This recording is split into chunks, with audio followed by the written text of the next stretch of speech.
You've tuned into The Mountain Gardener with your host, Ken Lain. Gardening it can be challenging, but with these simple insider tips, you'll reap huge rewards.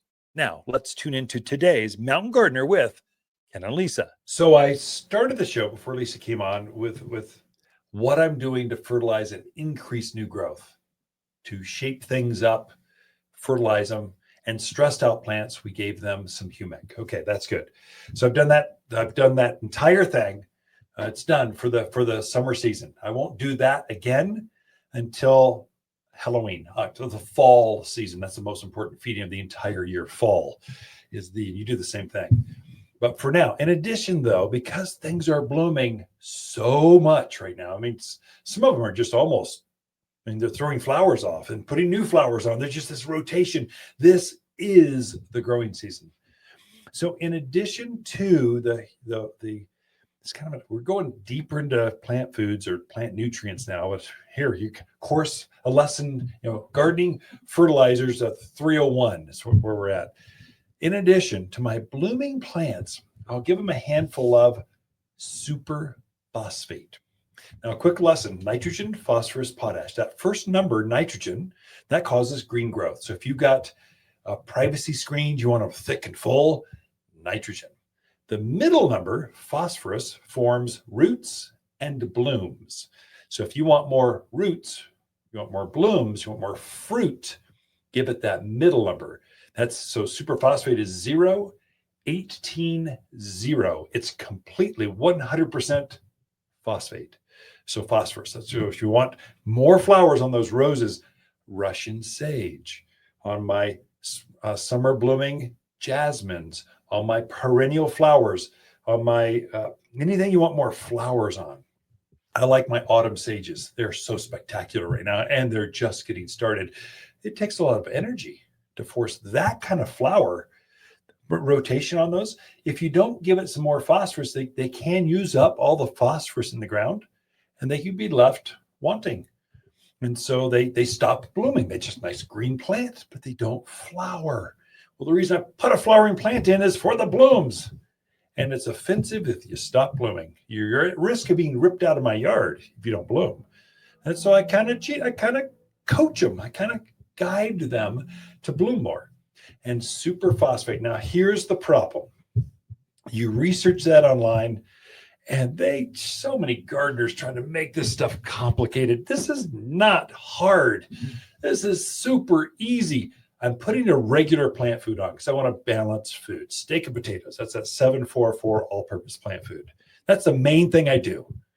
With my flowering things, I also give them, in addition, a handful of superphosphate. And so other gardeners tell you, you got to work it in the ground. It doesn't activate unless you dig it in. You got to pre-soak. I'm going, no, you don't have to do any of that. Just put it on the ground. It will go through the rocks. It will become available. We're looking for long-term solutions, not instantaneous fixes. Hopefully, you're consistent with this stuff. You're doing it regularly. You're not just reacting. Oh my gosh, my lilacs haven't bloomed in several years. What's going on? My butterfly bush stopped blooming completely. Oh my gosh, my rose of Sharon didn't have any flowers or they're too small. Those are all phosphorus issues. If you can't put it on now to force flowers you have to put it on the season before. So you're trying to get things before the flowers bloom. You're putting on superphosphate. Okay, sorry, went on my soapbox a little bit. I help so many gardeners react to their landscape. When a true gardener is coaching their plants into behaving the way they want. These are wild plants. We're just training them to be more groomed and look good in the yard. And so it takes a little bit of garden expertise to do that. And that's kind of, for those blooming things, that's a garden tip I can give you that's a game changer. So anything that's blooming now or in the fall, I put the food on, the 744 all-purpose food, and then I also put the superphosphate. It's like candy. It's like plant candy. Just give them some superphosphate. They're going, oh, that's good. Oh my God, I feel good about that. They start rooting out more and they start blooming more. Truly a game changer. Most folks don't know what superphosphate is. The other one that's like that, you organic gardeners love bone meal. 0, 10, 0. So bone meal is good. It's ground up chicken bones, basically.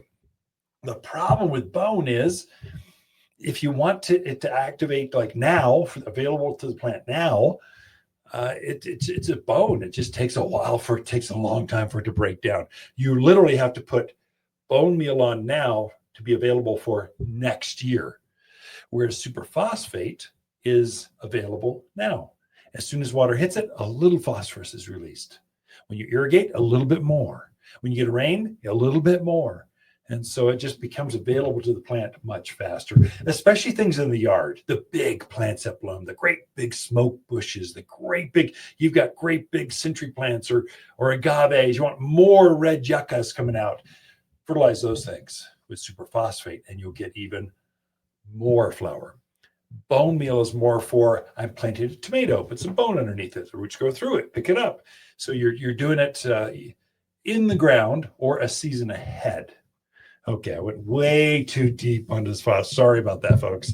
Usually we don't go that deep on something boring like fertilizers. Water's Garden companion plants for July are hibiscus, purple verbena, crepe myrtle, and sensation maples. Sensation maples grow fast. The spring leaves erupt with soft reds that quickly mature to a refreshing green for summer-long shade.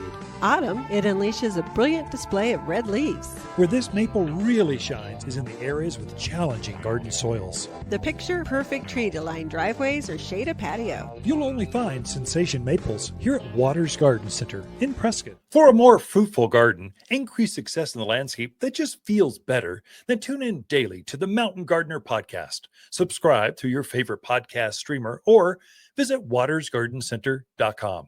Better yet, visit me directly right here at Waters Garden Center. Thanks for tuning in.